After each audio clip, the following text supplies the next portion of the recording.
Hello everyone, welcome to SpearCenter. I'm your host, Nathan Canilau. And I am Tyler Castillo. SJSU football took on the Colorado State Rams over the weekend. Beat reporter Matt Weiner has more. San Jose State will be going bowling this holiday season. The Spartans clinched bowl eligibility in their 28-16 win over Colorado State last Saturday at SEFCU Stadium. Quarterback Chevin Cordero threw for 275 yards, 2 touchdowns, and 1 interception. He's now thrown for 787 more yards than any other QB in the Mountain West. Rams running back Avery Morrow went for a 56-yard rushing touchdown on the third play of the game. He ended with 129 yards on the ground, and the Rams went into the half up 10-7. But the Spartans roared back in the second half, scoring 14 straight with running back Kyrie Robinson rushing in the first one, and Elijah Cooks catching a 35-yard deep bomb from Cordero for a touchdown. Cooks finished with the Spartan high 6 catches and 80 yards. The Rams finished with 469 yards and had multiple chances to take the lead, but walked away with 3 points on 4 trips to the red zone. On one instance, getting stuffed on 4 straight plays from 1 yard out. On another, Clay Millen threw an interception to Nehemiah Shelton. Torrey Horton shredded the Spartans secondary for 9 catches, 196 yards, and 1 touchdown, coming on a wild 4th and 23 heave from backup quarterback Jackson Stratton on his first play of the game, who came in after Millen was pancaked by his own teammate. SJSU countered with a touchdown, and Raheem Johnson sealed the game with an interception on the Rams' following possession. The Spartans will head south to play San Diego State at the new, illustrious Snapdragon Stadium. Now Matt joins Nate and Aikman Fang for a breakdown of the Spartan football season so far.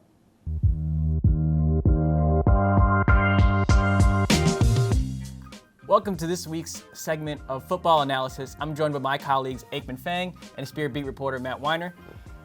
Aikman, we went over CSU on Saturday 28-16. We moved to 6-2.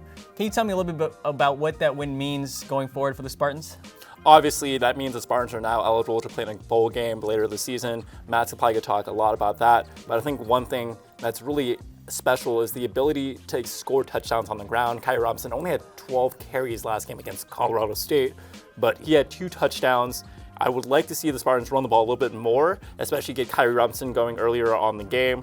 But it was a great game, especially for the offense. But the defense had a day, especially the front 7. They had 9 sacks. That's 17 total sacks in the last 2 games, and that should be something notable going against San Diego State that has almost as potent as the defense. Matt, we saw the video of Coach Brennan bowling in the locker room after. It looked like they were very happy. He talked about in his press conference how proud he was for the team to get bowl eligible. What does the impact of bowl eligibility mean, not just for this season, but for recruiting and spring practice going forward?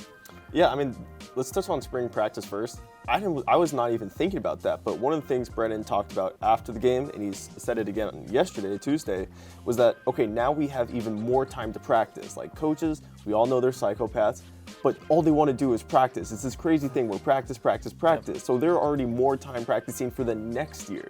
So that's one of the things he's happy about. And then kind of pulling back and just looking at it from just a more broader perspective, this is 6 years. He said this yesterday. Was like, this wasn't a 6-month journey. This was a 6-year journey. So I think what you saw in that video, and you'll see that on Coach's Corner when it comes out on our website, is he's just let everything out. He's like, when you do something as hard as 2017, okay, 2018, you have 3 wins combined in both those seasons. So when you're able to hit 6 wins in your first 8 games, this many seasons away, you're gonna let loose. You're gonna have fun. And Aikman, looking ahead to Saturday's game against San Diego State, San Diego State is it's really similar to the way we're structured, right? Big defense, really big up front, can get to the quarterback. On the offensive end, good running game, mobile quarterback, has some weapons on the outside. Can you give us a little preview into what the Spartans need to do to get a win this Saturday? I think it's going to come down to who can force the most amount of mistakes. San Diego State's defense has just been on a tear. They've had 13 sacks in the last 4 games, 26 tackles for losses in the same amount of period. It's just really who can stay on the field the longest which offense could stay and hold the ball the longest, but which defense could get to the quarterback and keep the quarterback off the field. And Matt, what we're looking at the Mountain West going forward. Of course, you have San Diego State, still got to go through them, but it's still a little bit soft schedule. You got Utah State, you got Hawaii to end it. What is kind of your prediction going forward for these next couple games for the Spartans? I have no clue. I have no clue. And the reason why I say that is, all right, we look at San Diego State. So obviously everything that happened at Fresno State, okay, I mean, that was incredible. But then they're also not that strong. Or excuse me, no, they lost against Fresno State. Cardiac Kids, Jake Hayner goes crazy. And they beat UNLV, but it was one of those things where like, wait, where is that off? Like, we saw some offense, did not see it last week. I don't know. I mean, that's what makes the Mountain West awesome. It's why it's the Mountain Best. Who knows? And it's a great part to be in that point of the season. Maybe Utah State is gonna play spoiler. Maybe Hawaii in a revenge game against like Chevin Cordero. Who knows what's gonna happen there? So I think that's the best part, is that I have no clue. You're asking the worst person. I mean, just look at my gambling record over the past like year and a half. Trust me, worst person to ask. Well, I'll remember that for next time. But for both of you, what needs to be done? What's the biggest X factor that San Jose State has in order to win the Mountain West? It's honestly come down to the defense, especially with guys in the front with Cade Hall and Vilamai Fehoko. It's getting to the quarterback and getting the offense off the field without allowing any points. We know what Chevin Cordero could do, but it's really getting the defense rolling and getting them tackles for losses and sacks. That's what it's really going to come down to. What do you think? Just not, one of the things I saw on their whiteboard was, I think October is for pretenders, October is for pretenders, November is for contenders. That was like where the whiteboard is in the press room. And the key is to not just doing the same thing. That's all you have to do. They've showed you that we could win with Chev going crazy. We have a defense that's really solid. Just keep doing this. That's the key. Whatever you're doing now, it's working. Don't change the formula. And hey, that might be the formula. For this football analysis, we thank you for listening in. We'll throw it back to our anchors, Tyler and myself. Thanks, guys. Now we turn to Soccer Beat reporter Gerardo Gonzalez for the latest from the pitch. We're here live at the Spartan Complex as San Jose State University takes on Seattle University. The men's soccer team played the last game of the regular season here before the WAC playoffs start in a couple days. The Spartans still don't know their position in the playoffs, as they have to win today and hope that two of the teams lose in order to secure that top 2 spot going into the playoffs. Let's give a hand for senior defender number 4 from Mexico, Eduardo Miranda. Eduardo Miranda, Finley Wood, and Edwino Padilla were greeted by family and friends before the match as they took photos and were giving a standing ovation by everyone at the Spartan Soccer Complex. The Spartans hosted Seattle University in the final game of the season. The match was competitive as both sides handled the ball well, with 9 shots in total. However, there was no clear opportunity on goal, as goalkeepers saw little to no action. In the second half, things kicked up a bit as the Spartans made some changes that allowed them to become more effective in their attacks through the wings. In the 64th minute, sophomore midfielder Bolaru crossed it inside the box for junior forward Ryota Nishimura to push it in to make it 1-0. Clear and it goes into the net, they score! San Jose State gets one! However, the Red Hawks did not back down and brought the pressure. They kept up with 9 shots on goal, while senior goalkeeper David Sweeney came up big as he had 5 saves that kept the Spartans in the lead. San Jose State defended the last minutes of the game, looking to bring down the clock, as Seattle University had one more chance in the last 10 seconds in the game with a free kick, but Sweeney was able to secure it as the ref blew his final whistle.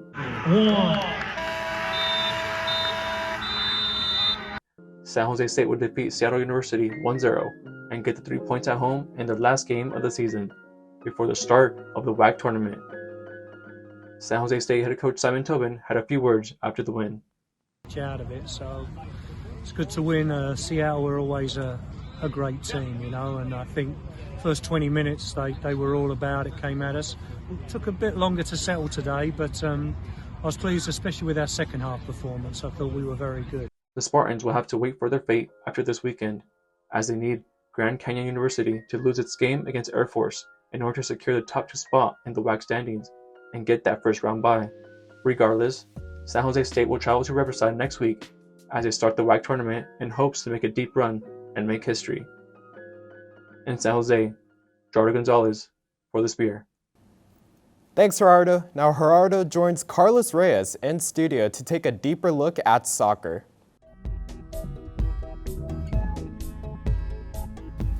Hello everyone and welcome to another week of Soccer Analysis. I'm your host Carlos Reyes and I'm joined by men's soccer beat reporter Gerardo Gonzalez. Thanks, glad to be here. Gerardo, big week for soccer on both sides of the ball. The women's went ahead and clinched their win in the Mountain West tournament. They're set to play Stanford. The men's are on a bye week. They clinched the second spot in the WAC. What are some of the key highlights for you? Yeah, let's start with the women's side. Basically, they made it to the Mountain West Championship game against number 1 Wyoming. So it's a pretty good, matchup. Top three teams, But I'd say that it was a tough contested match, and they were chances throughout the game to open the scoreboard. But I believe that it was just both teams played safe because they didn't want to make any mistakes. It's a final, If you make one mistake, it could be costly and it could cost you the game.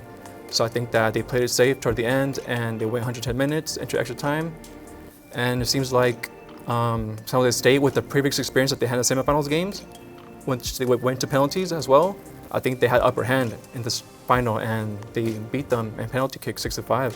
And it kind of just shows the resiliency of this women's team. A lot of the games that they've been playing across the season have been pretty close.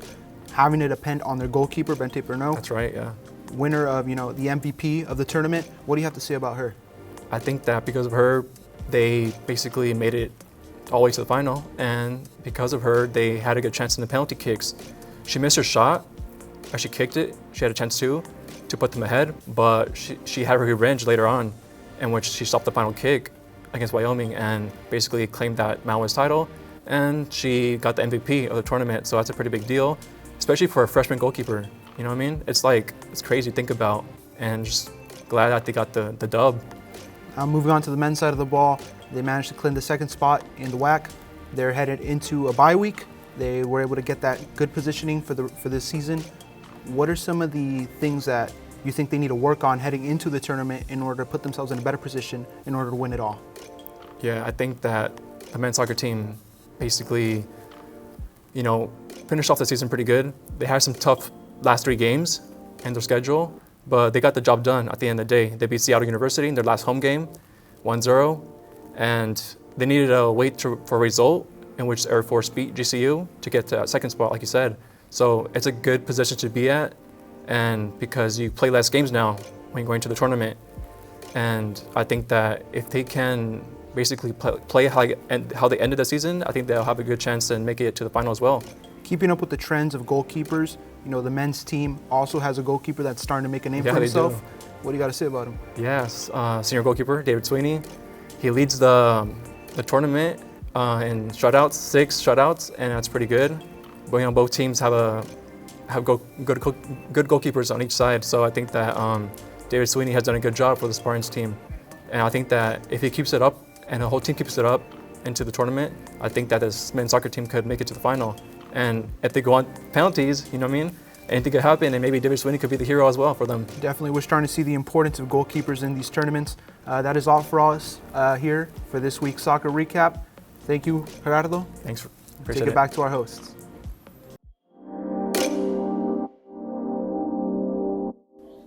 Thanks, Gerardo. Now we turn to Aikman Fang and volleyball.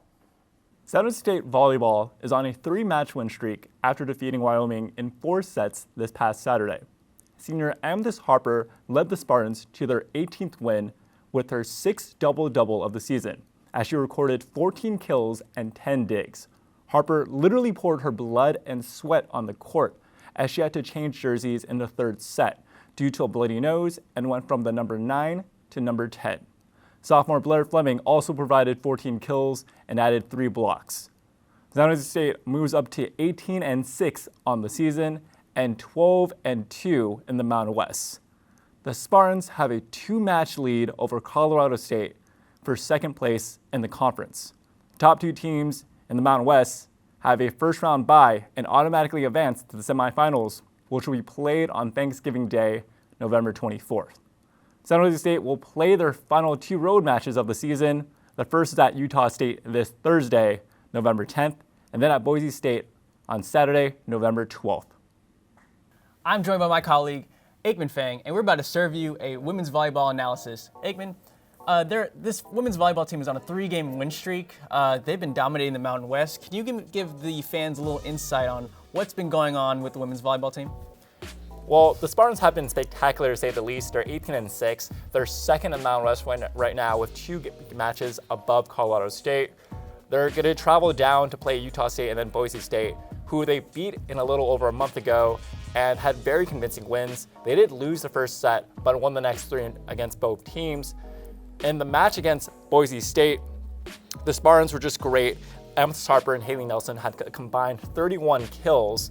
And in the match against Utah State, both Mia Schaefer and Sierra Simugivog had double-doubles. I think the Spartans just need to stay confident and poised, and the rest will take care of itself. There's only 4 matches left, and they already have both, like I said earlier, 2 matches above Colorado State and own the tiebreaker. So it's just a matter of just playing as themselves and just continuing that joy of the game that they've had for most of the season.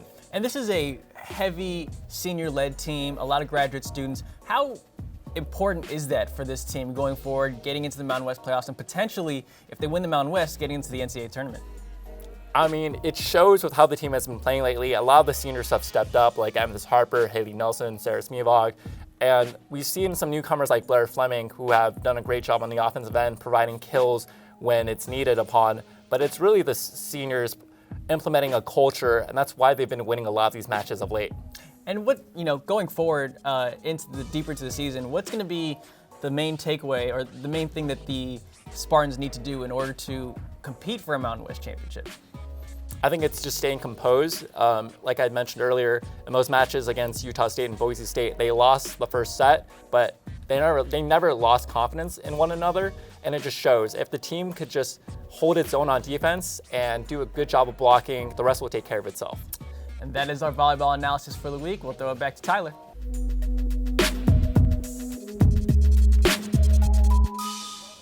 Last Thursday, San Jose State held its first Fire on the Fountain celebration since the COVID-19 lockdown. Gerardo Gonzalez was our eyes and ears on the ground. As the sun set, hundreds of students, faculty, and alumni packed Tower Lawn, eagerly anticipating this year's popular Fire in the Fountain performance. Some were first-timers. I was just kind of curious to see what it was all about. I heard about it through my friends, and I was like, I'm gonna check it out. It's pretty cool, seeing all the clubs here, seeing what they have to offer and things like that. They haven't started the performances yet, but I mean, it looks really promising, and I can't wait to see that later on. Off to the side, some of the performers nervously warmed up as they waited for their turn to shine on stage. And not a lot of people get to see ballroom dancing, and so it'd be really fun to just show people a fun Disney song, and then seeing people dance. Yeah. Some performers were part of clubs giving away gear or engaging with students passing by their stands. Grupo Folclórico Luna y Sol is an SJSU club that works towards promoting, preserving, and educating people about Mexican culture through folkloric dance.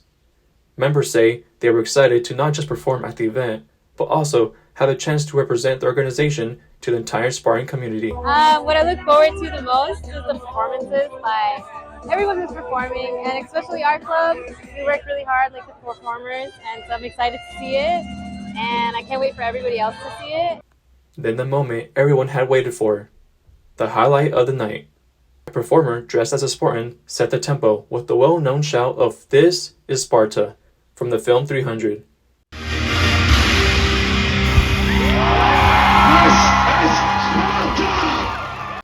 Besides the fiery performances, there was plenty to keep everyone entertained. Food trucks, pop-up stands, tire flipping, and the ever-popular pie face slamming by none other than Sammy the Spartan. We're ready.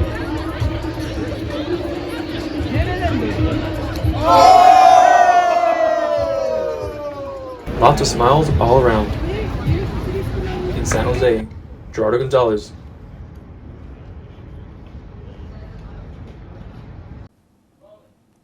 The winter sports season is upon us. Here to take a look at what we should expect out of men's and women's basketball are Nathan Canilau, Aikman Fang, and Naveen Krishnan. I'm Aikman Fang. With me is Naveen Krishnan. Hello, Aikman.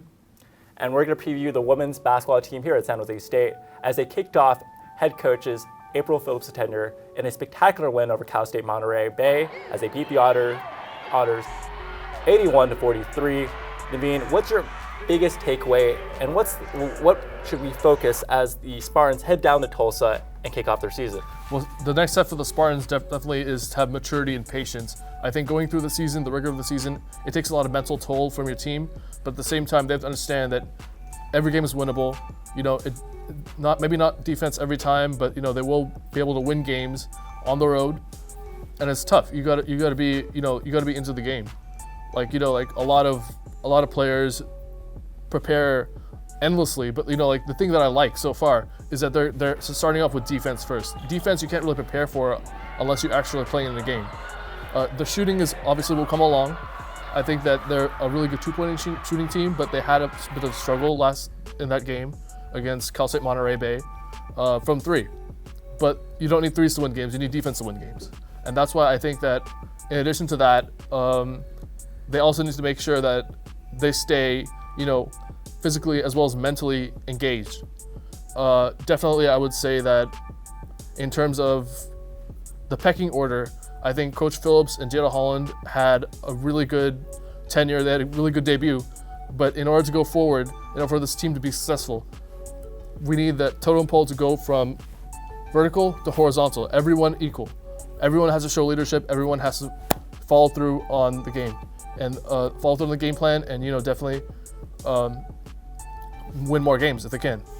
I agree that defense had a huge impact on the game, but I don't think Jada Holland's going to put up 18 shots every game. It was a great debut for the team with the ability to just suffocate Cal State Monterey Bay's offense. They ran the full court press for almost all 40 minutes of the game. And sure, Jada Holland went 8 of 18, but I don't think she's going to have the same amount of field goal attempts every game, considering she had 6 steals due to the suffocating defense the Spartans ran.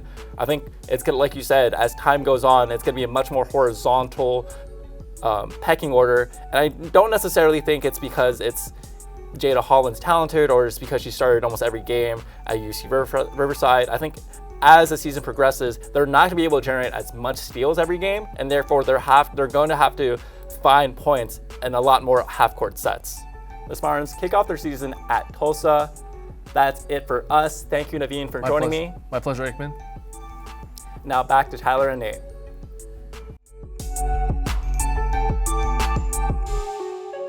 Want more SJSU soccer? Carlos Reyes and Gerardo Gonzalez challenged some of men's soccer players to a round of crossbar challenge. Here's what happened. Hi, hello everyone. Welcome to a little segment we like to call Kicking It. I'm Carlos Reyes. I'm joined by men's soccer beat reporter Gerardo Gonzalez. And I'm joined by some of our Spartans here today. What's up guys, it's Herminio Jr. Padilla. And I'm Bo LaRue. Start us off, bud? All right.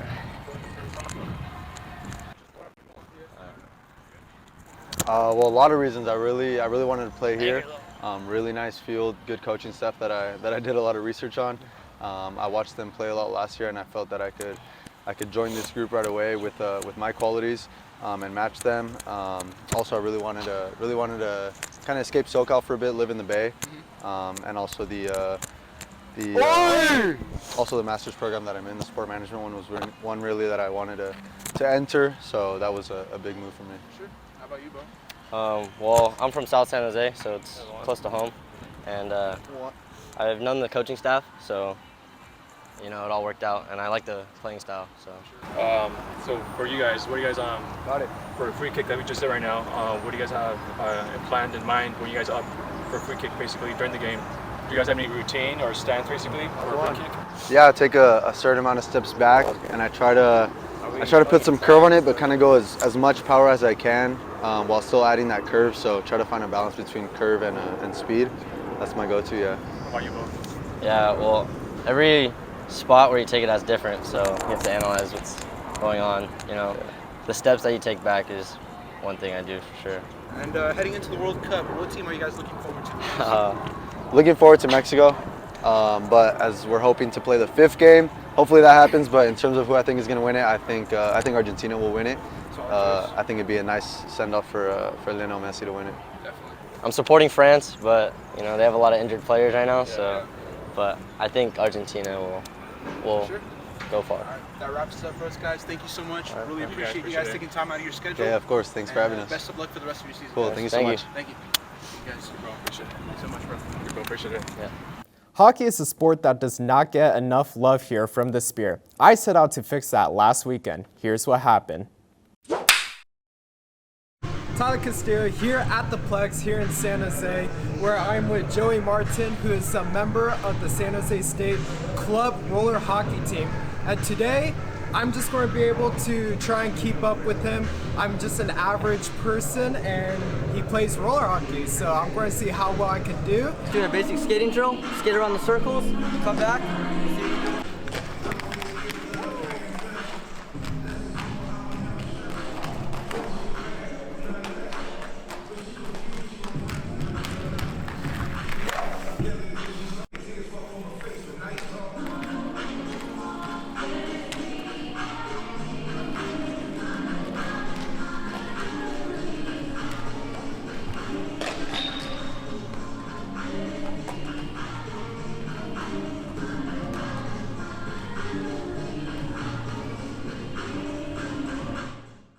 Thank you, Joey, for having me out here. It's a lot harder than it looks, but you can go support the roller hockey team.